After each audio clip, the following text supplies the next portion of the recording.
My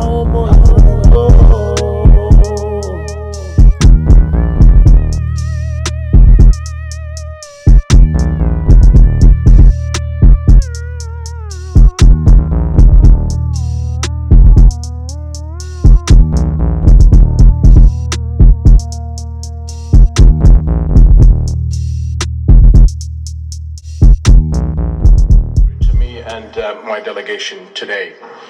My visit today carries an added meaning as our countries this year mark 75 years of exemplary strategic partnership. However, we had hoped we would be marking this major milestone during better circumstances in my region and the world.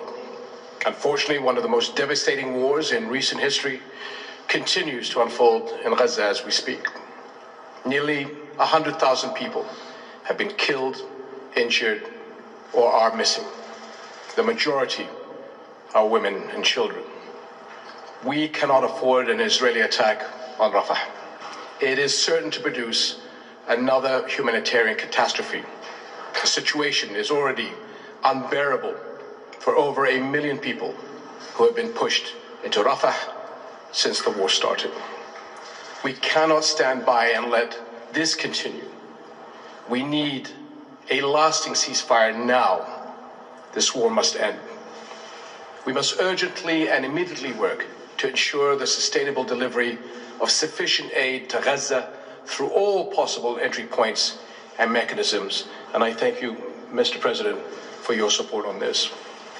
Restrictions on vital relief aid and medical items are leading to inhumane conditions. No other UN agency can do what UNRWA is doing in helping the people of Gaza through this humanitarian catastrophe.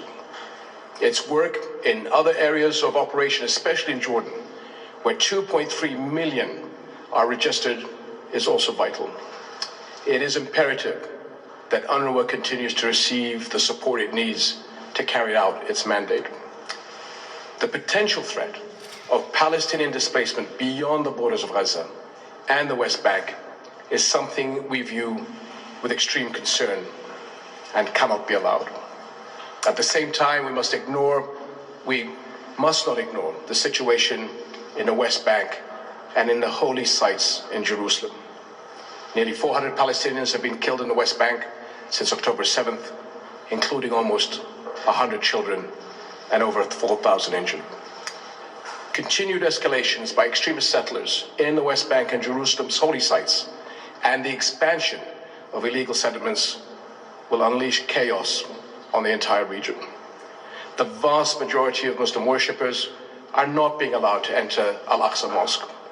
Christian churches have also voiced concerns about increasing and unprecedented restrictions and threats. It is also important to stress that the separation of the West Bank and Gaza cannot be accepted. 7 decades of occupation, death, and destruction have proven beyond any doubt that there can be no peace without a political horizon. Military and security solutions are not the answer. They can never bring peace. Civilians on both sides continue to pay for this protracted conflict with their lives. All attacks against innocent civilians, women and children, including those of October 7th, cannot be accepted by any Muslim, as I had previously stressed. We must make sure the horrors of the past few months since October 7th are never repeated nor accepted by any human being. We must together, along with Arab partners and the international community, step up efforts to reach a ceasefire in Gaza and immediately start working to create a political horizon that leads to a just and comprehensive peace on the basis of the two-state solution. An independent, sovereign, and viable Palestinian state with East Jerusalem as its capital, but living side by side with Israel in peace and security. This is the only solution that will guarantee peace and security for the Palestinians and the Israelis, as well as the entire region. Your leadership, my dear friend, Mr. President, is key to addressing this conflict, and Jordan is ready to work as always with you towards peace. We were watching the Super Bowl last night. Israel began bombing Rafah crossing. That is the place where over 1 million Palestinians have been displaced to, just right there at the bottom of the Gaza Strip. And you can see some of the aftermath of those strikes as people were waking up in the morning. You can see the grief and the horror of those who have been struck, children who have been injured among those who were bombed. And this was something that people have been fearing for a while. Not that Rafah has been a safe place during this war whatsoever, but of course you'll recall, initially attacks were the heaviest in Gaza City. People left Gaza City. They moved to Khan Yunis. Khan Yunis came under incredible bombardment. People were pushed down to Rafah. And as I said, it is literally, the border crossing there with Egypt. And there has been grave international concern about what this could mean for the civilians who are sheltering there already under horrifying humanitarian conditions. The body count is mounting after Israel's latest strikes. The carnage in Rafah, the aftermath of an Israeli operation Monday to rescue 2 hostages.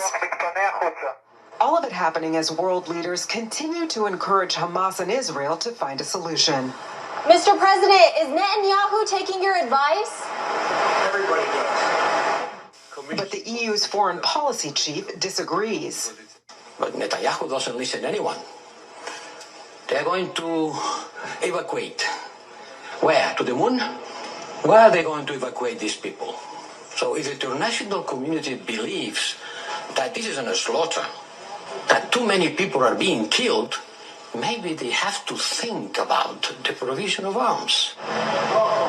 That last comment directed at the self-proclaimed long-standing supporter of Israel, U.S. President Joe Biden. He welcomed Jordan's King Abdullah II to the White House Monday. Israeli-Hamas violence at the center of the agenda. The goal, stopping the brewing humanitarian disaster and the possible displacement of more than 1 million people sheltering in Rafah. As the King and I discussed today, the United States is working on a hostage deal between Israel and Hamas, which would bring an immediate and sustained period of calm to Gaza for at least 6 weeks, which we could then take the time to build something more enduring. For Jordan's king, that means one thing. An independent, sovereign, and viable Palestinian state with East Jerusalem as its capital, but living side by side with Israel in peace and security. This is the only solution that will guarantee peace and security for the Palestinians and the Israelis. Both men agree it will take an international effort to make that happen. But it's another question whether the people on the ground can wait for much longer. Too many people are being killed. Maybe they have to think about the provision of arms. Israel, and would be the nation's last leader before handing the scepter to the Messiah.